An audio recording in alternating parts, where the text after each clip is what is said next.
σε σχέση με το πρόβλημα του κακού στην ιστορία του ανθρώπου, πώς ο άνθρωπος αντιμετωπίζει τον κακό, και ο Ελληνοορθόδοξος Μητροπολίτης, μάλλον ξέρω, στη Συρία, κάλεσε τους χριστιανούς στα όπλα να καταπιστούν τα άγια προσκυνήματα, την ίδια τους τη ζωή, από τις επιθέσεις των Ισλαμοφασιστών ανταρτών, το πούμε έτσι. Πιστεύω ότι ο προβληματισμός είναι αρκετά έντονος. Βλέπετε ότι όταν δεν κάνουμε το χρέος μας, όταν είναι η ειρήνη, θα καλέσουμε τους χριστιανούς στα όπλα. Όταν καλούμε τους χριστιανούς στην πολιτική, λέει αμαρτία.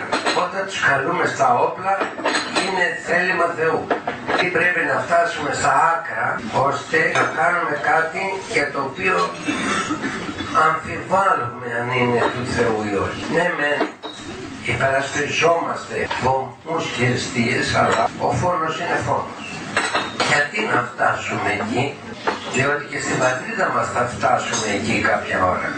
Και αντί να πούμε χριστιανοί στα όπλα, να πούμε χριστιανοί στην πολιτική ζωή, στη Βουλή, εκεί που βρωμάει το ψάρι, εκεί να πάνε χριστιανοί, να μας ακούνε άλλοι από σκοπιμότητες και άλλοι από μια θρησκευτικότητα που δεν βοηθάει σε τίποτα. Και οι υπόλοιποι από αδιαφορία.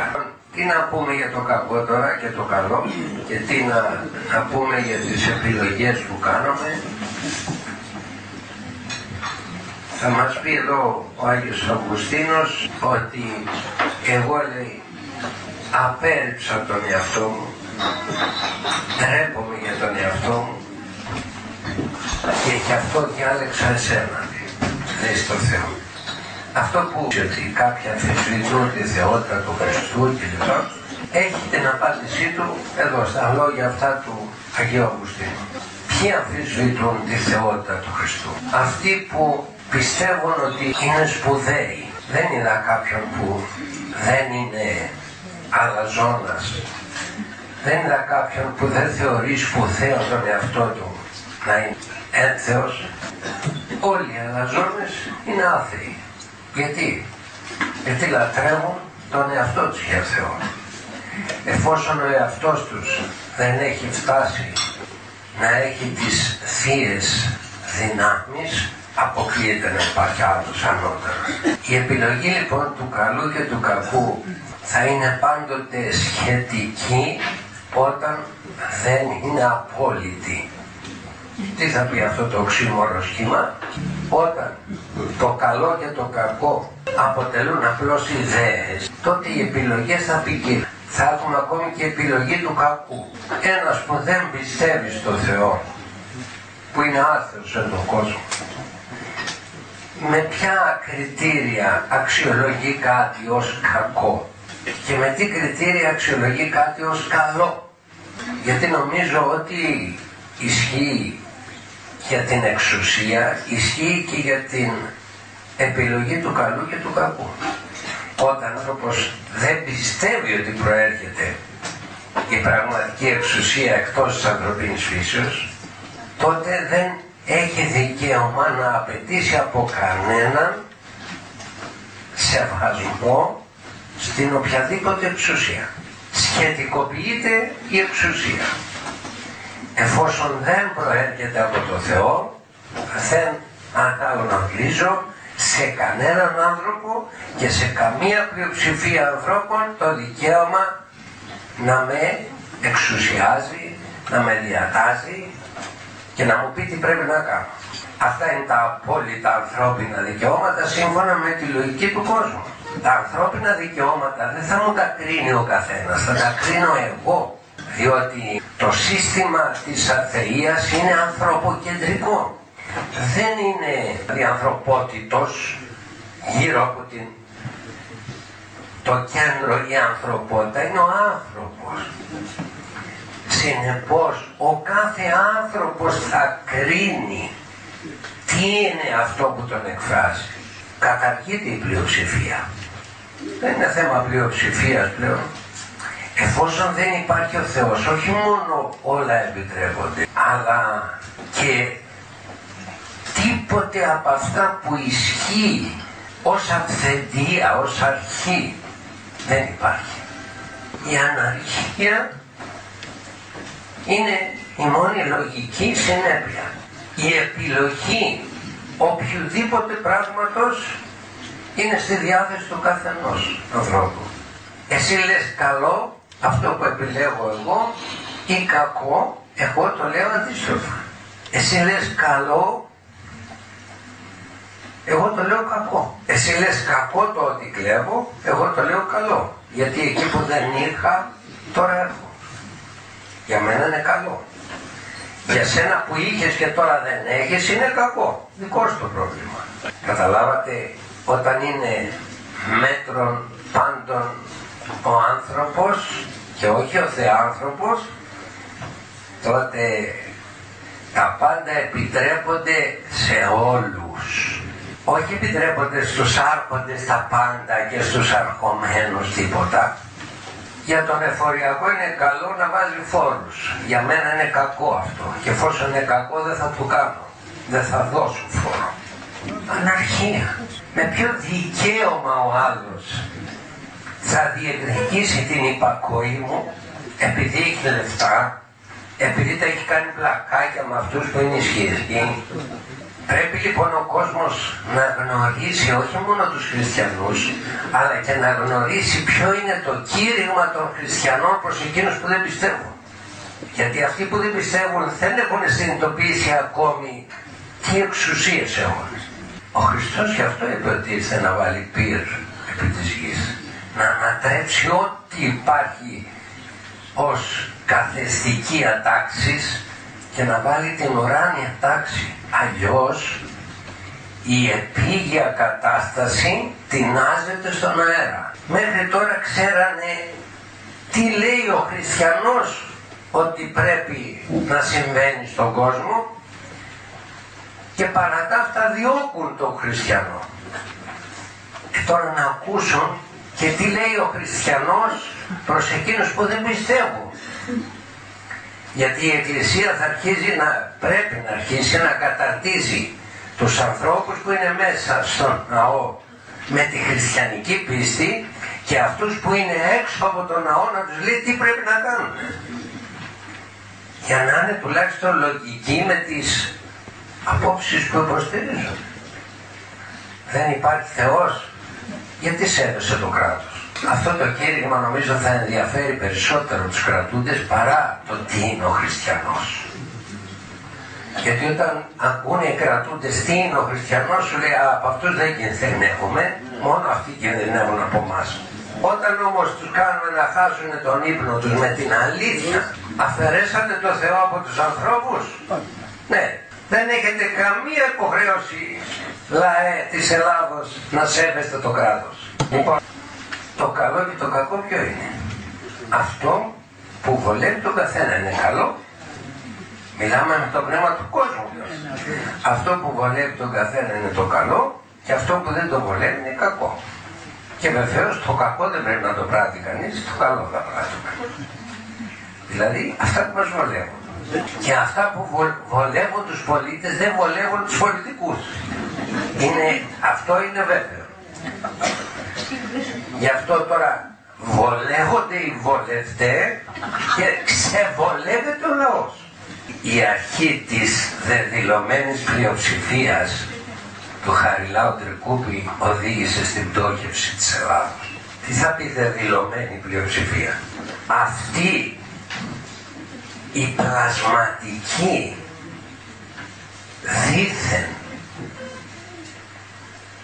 δημοκρατική, δήθεν ωφέλιμη για το λαό πρόταση έχει καταστρέψει τα πολιτεύματα των λαών. Η πλειοψηφία του λαού είναι στη θέση να κρίνει πως πρέπει να πολιτεύεται το κράτος. Για κοιτάξτε, πηγαίνετε σε μπουζουξίδικα, πηγαίνετε σε πλατείες και παρακολουθήστε και κινηματογραφήστε έναν να πείτε αυτός είναι ψηφοφόρος, έχει κριτήριο αυτός ο άνθρωπος.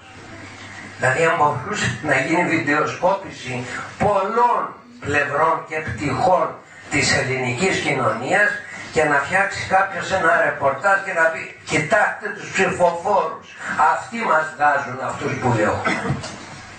Είναι δυνατόν η θετηλωμένη πλειοψηφία να βγάζει ποτέ άνθρωπο της προκοπής? Έχει βγάλει στην παγκόσμια ιστορία, έχει εκλεγεί παγκοσμίως ποτέ κάποιος αξιόλογος? Όχι. Άρα λοιπόν είναι κόλπο αυτό που να πιστεύουν οι άλλοι ότι όλα είναι διάφανα. Εξελέγεται. Ναι, αλλά πόσες χιλιάδες χρήματα έδωσε αυτός? Άλλοι, πολλοί, που θα έκαναν να προσφέρουν στον τόπο. Αλλά δεν έχουν τα χρήματα για να έρθουν στην επιφάνεια, να τους δει ο λαός, να τους ψηφίσει και να τους εκλέξει.